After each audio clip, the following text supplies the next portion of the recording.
¿Sabes qué tienen en común un cubata, una receta secreta y el presidente Roosevelt con un capitán de Napoleón, un murciélago y poderes mágicos? Esta semana te voy a contar la historia de Bacardí, el ron más vendido del mundo.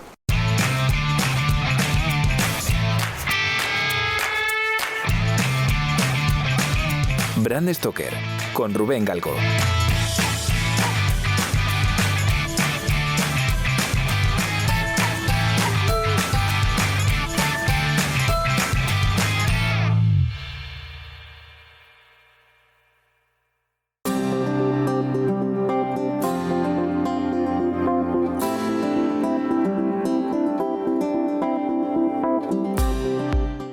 Bacardí es el apellido de su creador, es decir, no es solamente la marca, es un apellido, que no es un nombre creado, no es un ejercicio de naming, y es el apellido de Facundo Bacardí Massó, que era un ciudadano español que nació en Sitges, en Barcelona, en el año 1814.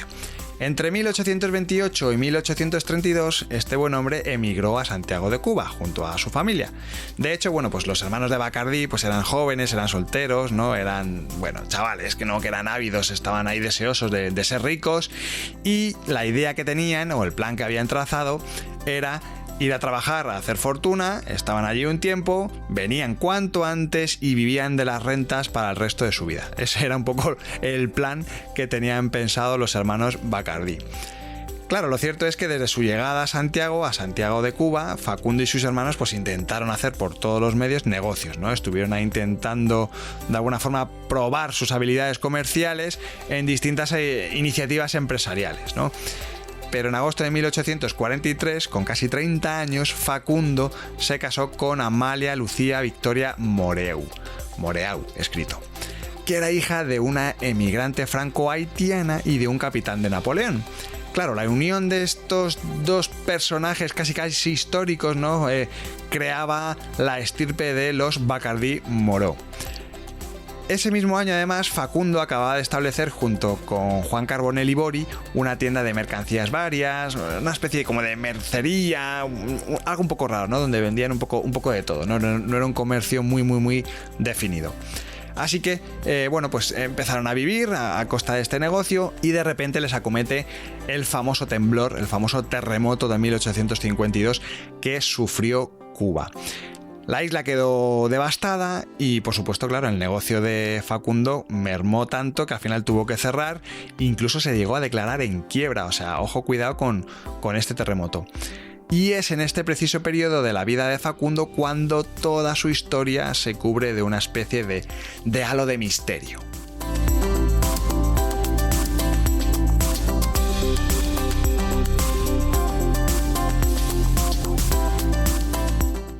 Cuenta la leyenda que a finales de los años 50 del siglo XIX, Facundo se convierte en consignatario de las goletas que viajaban entre Santiago de Cuba y las islas del Caribe. Las goletas, no sé si lo sabes, pero son una especie de navíos, de barcos que son rápidos, que permiten navegar con cierta facilidad y con cierta rapidez dentro de aguas poco profundas, porque tienen dos mástiles, o tienen una especie de mástil doble, ¿no? que facilita un poco, sobre todo, el transporte de mercancías, ¿no? Entonces, de hecho, Facundo tenía su oficina en uno de estos barquitos, es decir, imagínate su oficina con su ojo de buey, donde él iba viendo la bahía, quién subía, quién bajaba a bordo de las goletas, quién estaba atracando, qué mercancías entraban a puerto.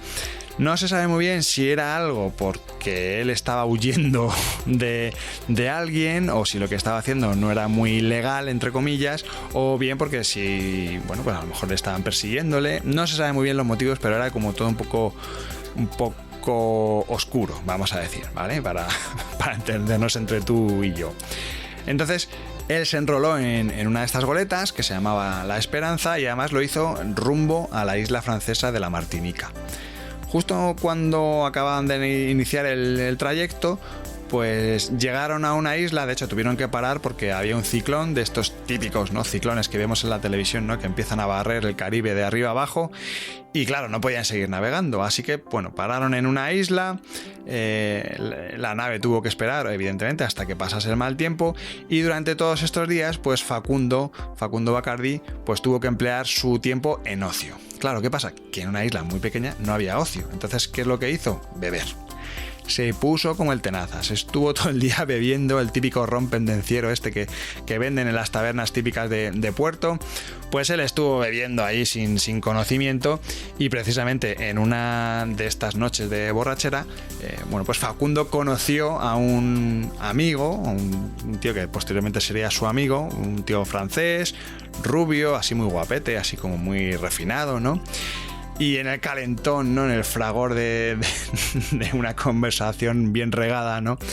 Pues Facundo le prometió, así en plan borrachín, no voy a poner voz de borrachín, y yo, es que te prometo que tú vas a volver en mi barco, yo te voy a trasladar a Santiago de Chile porque tú eres mi amigo, porque... Bueno, la conversación tuvo que ser algo así, ¿no? Entonces le prometió que él le llevaba a Santiago, porque este francés quería volver a Santiago precisamente para coger un segundo barco que le llevase a su país, que le llevase a Francia. Entonces, pues estuvieron ahí un poco de melopea en melopea, se hicieron bastante colegas, ¿no? Y de hecho, pues llegó el momento de regresar a la isla, de regresar a Santiago de Cuba, y este buen hombre pues se embarcó en La Esperanza con sus 2 maletas llenas de un flipante, de un prodigio de ron. El tío llevaba en las maletas un montón de ron, llevaba un montón de litros de un ron que era súper dulce, que era mucho más suave que el típico ron jamaicano que solían beber los santiagueros, ¿no? Que era una delicia, ¿no? Entonces, pues durante el trayecto, pues este ron fue bajando su volumen, se lo fueron bebiendo entre los dos, mano a mano, y al final se terminó fraguando una amistad muy buena, ¿no? Así que, llegó el momento de llegar a Santiago. Este hombre cogió y, claro, pues tenía que esperar a que llegase otro barco, iba a estar unos días vagabundeando, como aquel que dice, por el puerto. Entonces el señor Bacardí le dijo, mira, tú no te preocupes, tú te vienes a mi casa, tú eres mi huésped, yo te voy a llevar a comer, tú te vas a alojar en mi casa, vas a comer en mi casa, vas a dormir en mi casa, o sea, tú no te preocupes que estás a mesa puesta, eres mi invitado y tal. Entonces, claro, el hombre francés encantado, ¿no? Pasaron los días, estuvieron ahí conviviendo y demás, y entonces llegó el momento de que este señor se enteró que había ya por fin un navío que iba hacia Francia. Y llegó el momento de la despedida. Entonces, cuando estaban ahí los dos, que además estaban ahí los dos ultimando la última garrafa de ron que le quedaba a este hombre, estaban ahí los dos en plena melopea y volvieron a tener una conversación esta así de borrachos, ¿no? Y el francés le confesó a su amigo catalán que era un famoso vinatero.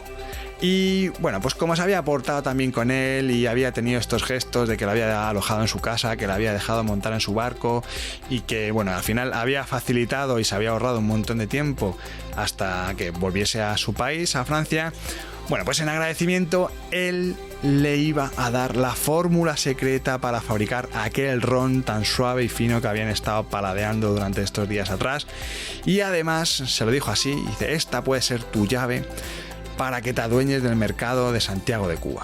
Claro, tú imagínate, en mitad de una melopea, los dos borrachos que te suelten estas palabras así tan grandilocuentes, al señor Facundo Bacardí se le salieron los ojos de las órbitas, claro, tú imagínate, ¿no?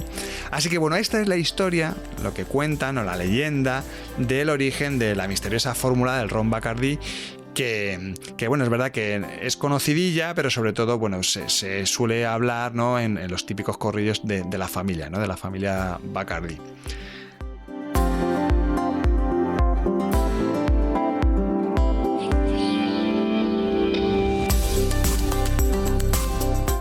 Llegamos a 1860, estamos en Santiago de Cuba y pasaba algo muy curioso, y es que solo había 4 alambiques funcionando, y además, con fines comerciales, por entendernos, ¿no? Pero además generaban un aguardiente que era bastante peleón, era muy agresivo al paladar y era bastante malo, las cosas como son. El ron todavía no era el ron cubano, sino que era el ron que traían de Jamaica. Y pues en el año 1862, un par de años después, José y Facundo, los dos hermanos Bacardí, junto a este francés, que no te he dicho el nombre, pero te lo voy a decir ahora, que es José León Botelier, compraron uno de estos alambiques y lo pusieron en funcionamiento, ¿no? Esto de alguna forma fue el nacimiento oficial de lo que sería la fábrica de ron Bacardí. Así que durante el primer año pues empezaron a producir, pues imagínate, ¿no? Lo que es toda la puesta en marcha de una actividad y de un negocio, y además en un sector que era muy básico en Cuba, ¿no? O sea que no había prácticamente industria. Entonces, un buen día, doña Amalia, la mujer de Facundo, estaba ahí pues dando vueltas por la finca, por la destilería, y se da cuenta que había una colonia de murciélagos que estaba habitando en la destilería. Y claro, justamente estaban en este proceso, que estaban a ver cómo creaban la marca, cómo la comercializaban. Entonces le dice a su marido, me lo imagino así: oye, Facundo, ¿qué te parece si ponemos este animalito como marca de Bacardí? A ver, no era ninguna tontería, porque los murciélagos tenían un significado muy importante, sobre todo para los taínos. Que los taínos son los antiguos habitantes de Cuba y de toda esta zona así de las Bahamas, las Antillas mayores, las menores, toda esta zona así, ¿no? de habitantes precolombinos que vivían por la zona, pues son los taínos, ¿no? Entonces ella se lo propone así y claro, pues tenía este significado, ¿no? Porque además para los taínos era un sinónimo de salud, era un sinónimo de fortuna, de unidad familiar, es decir, tenía una carga simbólica muy importante. Y luego además había algo también que no era baladí, y es que en aquel momento en Cuba, en aquella zona, había un altísimo nivel de analfabetismo. El siglo XIX en general, o sea, casi todo el mundo, ¿no? Pero bueno, allí en Cuba era bastante notorio, ¿no? Y claro, necesitaban un símbolo que fuese fácilmente reconocible y que no fuesen palabras o letras que se tuviesen que leer, sino que fuese un icono realmente que activase esa verbalización directa de la marca, ¿vale? Entonces, bueno, pues se liaron la manta a la cabeza y empezaron a utilizar el murciélago. De hecho, en este preciso momento, en este punto de toda esta historia que te estoy contando, te invito a que te metas en nuestra página web, en brandstoker.com, porque ahí tenemos un montón de imágenes de todo esto que te estoy contando, y además tenemos la evolución de cómo empezaron a utilizar en el logotipo el famoso murciélago desde 1890 hasta la actualidad.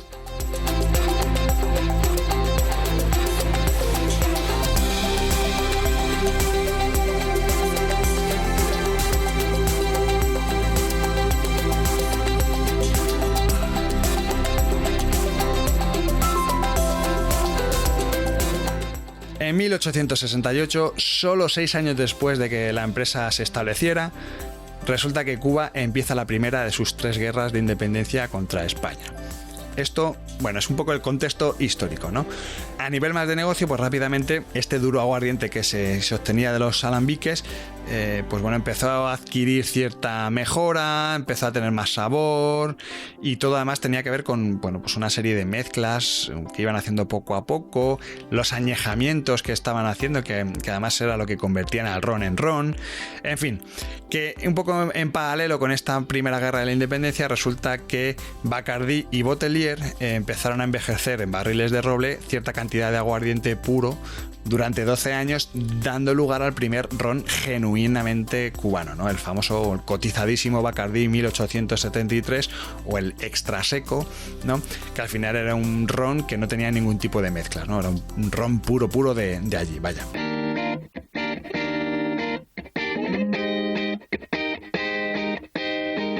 Si lideras una empresa o eres la persona responsable de crear o rediseñar la marca de tu compañía, no dudes en ponerte en contacto con nosotros. Búscanos en nuestra web, brandstoker.com.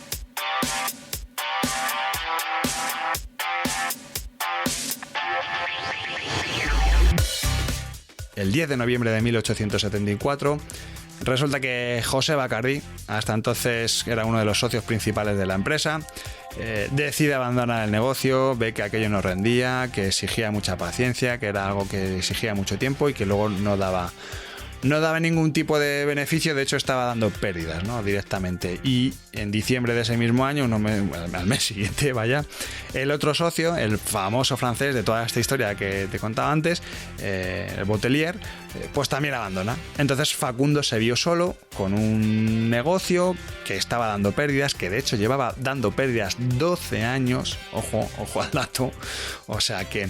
Pero bueno, pues él decide fundar su propio clan, o sea, él decide tirar para adelante él, que él cree que esto tiene futuro y es como te he contado tantas y tantas veces en Bram Stoker, al final es la apuesta personal de un alma creativa, ¿no? Que es el que le mete una inyección plus de ilusión al proyecto y lo que hace que todo funcione, ¿no? Entonces, el último día de aquel año 1874, Facundo convoca a sus hijos, a Emilio y Facundito Bacardí. Bacardí Moreau, ojo, porque en una especie de ritual, ¿no? Con un tono muy ceremonioso, creó el consorcio Bacardí Moreau. Les confesó el secreto de este vinatero francés, ¿no? Que te contaba antes, que al final era algo que se había quedado en principio solamente para los familiares, pero al final luego trascendió. Les confió el secreto del famoso vinatero y les exigió que aquella fórmula y sobre todo que las acciones de la empresa solo podrían pasar de padres a hijos. Y además esto lo hizo en una especie de ritual que recuerda mucho, no sé si te acuerdas cuando hablamos de la marca Codorniu, ¿no? Que hablaban de un ritual, que les daban una cuchara de plata. Bueno, pues esto es un poco así, ¿no? Todo así muy, muy misterioso, ¿no?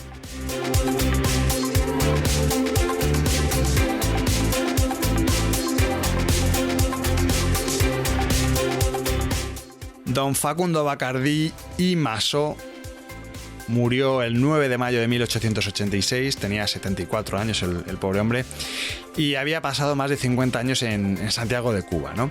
Pero además, curiosamente, pues su legado estaba más activo que nunca, porque muy pronto se empezaron a difundir por toda Cuba, ¿no? Las noticias de que había un nuevo ron, que era suave, que era sorprendentemente bebible, que además tenía esa mitología del murciélago que le ayudó muchísimo para meterse dentro de la gente local. Luego además la historia del murciélago de Don Facundo, ¿no? Pues se empezó a propagar paralelamente a la fama de su ron y se creó prácticamente una leyenda, ¿no? De hecho, bueno, el murciélago, como dieron fe todos los cronistas locales, ¿no? Confirió a su producto una fortuna de poderes mágicos añadidos. Bueno, ya se ha visto este rollo de la santería y demás. Y además, en esta zona de Cuba, Haití, bueno, ya sabes que esto está muy, muy, muy en boga, ¿no? Bueno, que era como una marca como muy, muy mágica. Así que en estas, de repente, estalla la tercera de estas guerras contra España, que fue la conocida como la Guerra de Independencia de Cuba. Empezó en 1895, entonces transcurridos 3 años de la guerra, bueno, esto ya es historia, ¿no? Esto lo has estudiado un montón de veces, ¿no? El famoso USS Maine, es el buque estadounidense que estaba ahí atracado en puerto, que de repente explota y se hunde. Resulta que además los americanos empiezan a hacer aquí contrapublicidad y no sé qué, y bueno, al final este se supone el estallido de la guerra de España contra Estados Unidos, ¿no? Con todo este tejemaneje de los americanos inventándose, bueno, pues todo este bulo de que los españoles habían estallado ese barco, que era mentira, que lo hicieron ellos, que está demostrado. Bueno, en fin, esto puedes curiosear en internet, hay un montón de información sobre esto. Aquí no me voy a meter en este melón. El asunto es que el apoyo de Estados Unidos a Cuba originó una gran afluencia de soldados a la isla, ¿vale? Esto es lógico. Entonces, una de las brigadas de voluntarios, la llamada de Route Riders, algo así como jinetes ásperos, así, o rutos, o bueno, no sé muy bien cómo traducirlo, estaba liderada por el que se convertiría en el presidente de los Estados Unidos, el señor Theodore Roosevelt. Y esto pilla en esos años en los que, bueno, pues el mejunje, este brebaje, ¿no? Este Bacardí empezó a fraguar un montón de sinergias y la gente empezaba a experimentar con él.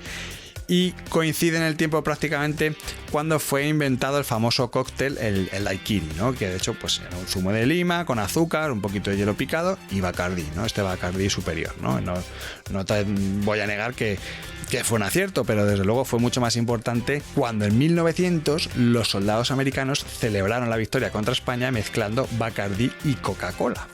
Y aquí surge el famoso cubata, ¿no? Lo que nosotros en España llamamos cubata de forma así muy coloquial, pero es el famoso Cuba Libre, ¿no? Que hemos oído y que hemos bebido hasta la saciedad, ¿no? Entonces los lanzamientos de los nuevos cócteles que se ponían de moda en todo el mundo eran un excelente vehículo publicitario, ¿no? Entonces todo el mundo, pues imagínate, todo el mundo quiere un Cuba Libre, y en Estados Unidos, claro, acaban de ganar la guerra y una bebida asociada a la victoria era como la leche, ¿no? Era como, qué super idea de marketing, y esto al final fue algo que surgió de manera espontánea, que es lo que hace realmente que las cosas funcionen, ¿no? Cuando algo surge de manera natural.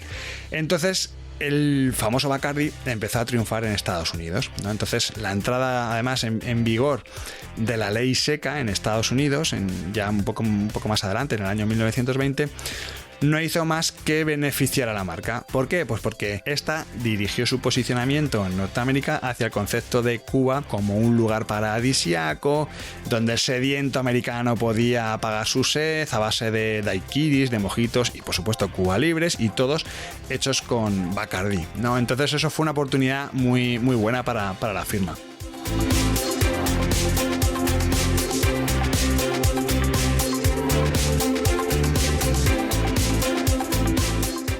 Cuba empezaba a abrir sus puertas y sus bares a miles de turistas americanos. Entonces, 10 años después, prácticamente en el año 1930, construiría uno de los primeros rascacielos de La Habana y el más alto de su época, el edificio Bacardí.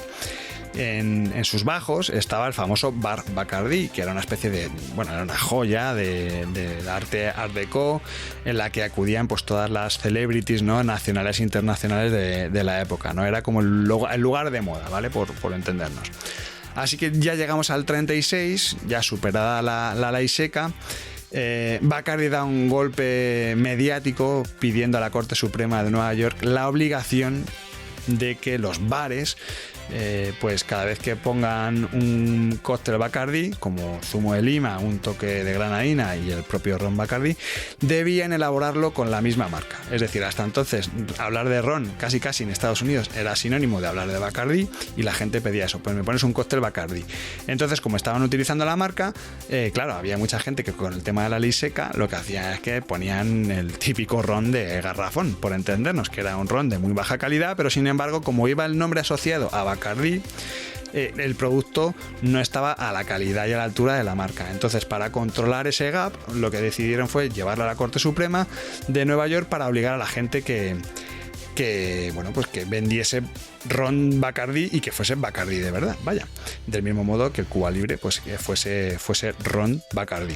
Bueno, la historia es que la Corte Suprema les dio la razón y Bacardí aprovechó toda esta cobertura de prensa para hacer una súper campaña de comunicación. Esto es que es increíble, hay un montón de imágenes muy chulas, de carteles de prensa, de prints. Bueno, es increíble el despliegue que hicieron en aquella época, ¿no?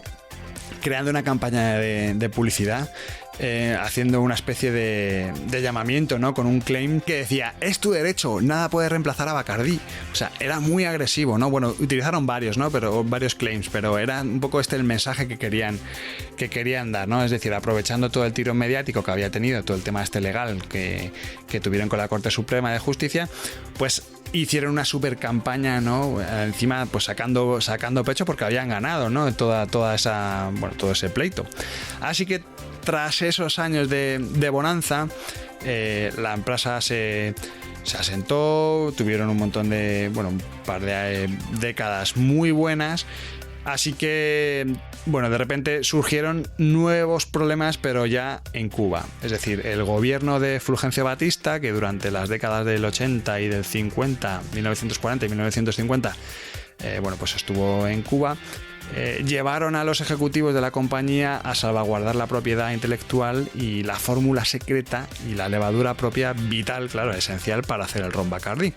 Así que lo hicieron sacándola de Cuba.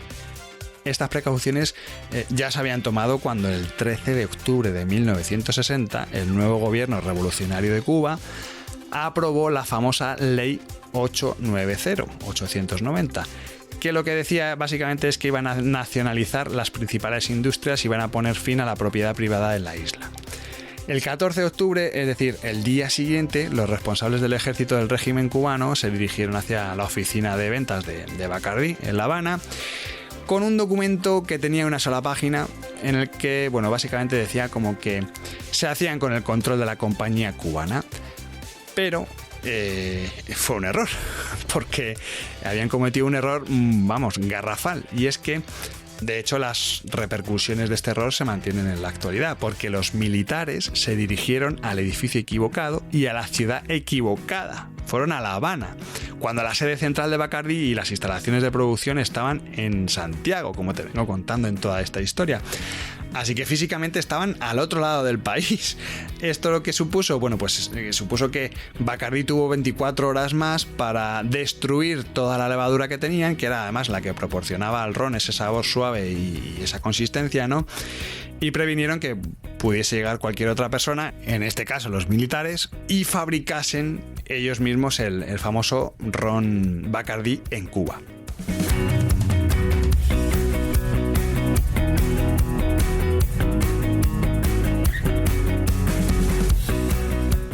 Por aquel entonces, Bacardi ya tenía operaciones establecidas en los 4 mercados, en Estados Unidos, en México, en Puerto Rico, en Bahamas, y las marcas registradas y la levadura Bacardi ya estaban a salvo fuera de Cuba, antes de que los militares se hicieran con el control, ¿no? Entonces, esta previsión salvó tanto a la compañía como al ron. Y de hecho, además, bueno, aquí tiene unas connotaciones políticas que tampoco me quiero meter en este tipo de jaleos, ¿no? Pero bueno, al final Bacardi operó con 5 compañías independientes durante gran parte de la segunda mitad del siglo XX. A principios de los 90, de 1990, se unieron bajo el nombre Bacardi Limited. Y ya justamente para el 92 más o menos adquirió a la italiana Martini y Rossi. Además posee también las marcas de vodka Grey Goose, el whisky Dewar's, la ginebra Bombay. O sea, se han ido construyendo una especie de cartera de alcoholes y de licores espectacular, ¿no? De hecho, bueno, pues a día de hoy Bacardi es la tercera compañía mundial de bebidas alcohólicas por detrás de Diageo y de Pernod Ricard. Así que bueno, pues podemos decir que es una multinacional que además es curioso porque tienen sede en Bermudas, que sigue siendo además propiedad de la familia, esto es muy importante. Su actual presidente también es Facundo Bacardi, y que además es tataranieto del fundador, o sea que lo que pasa es que nació en Estados Unidos, y a día de hoy pues se sigue considerando, es un poco por lo que te decía antes, el tema político, pues se considera más un norteamericano que un cubano. Yo creo que con este dato ya te haces un poco una idea por dónde van los tiros.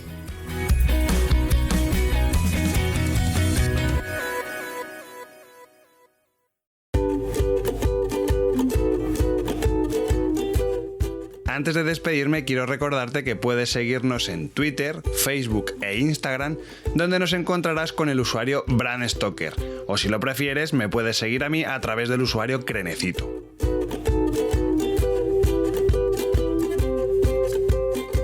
Este podcast es una iniciativa de Bram Stoker, el estudio especializado en creación y gestión de marcas de Rubén Galgo. Si lideras una empresa o eres la persona responsable de crear o rediseñar la marca de tu compañía, no dudes en ponerte en contacto con nosotros. Búscanos en nuestra web, brandstoker.com.